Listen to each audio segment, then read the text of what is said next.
नमस्कार, मेरा नाम देवेंद्र केवलामणि है। मैं जयपुर राजस्थान का रहने वाला हूँ। मेरे को छींके सर दर्द बहुत रहता था।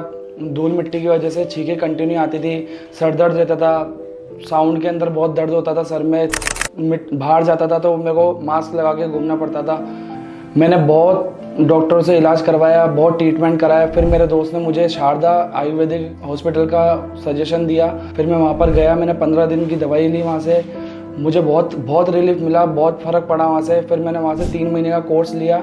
अभी मैं बिल्कुल परफेक्ट हूँ। अभी मैं बाहर भी बिना मास्क के जाता हूँ, आराम से घूमता हूँ, अभी कोई प्रॉब्लम नहीं है, एकदम मैं परफेक्ट हूँ। मैं डॉक्टर शारदा आयुर्वेदिक क्लिनिक बहुत धन्यवाद करता हूँ।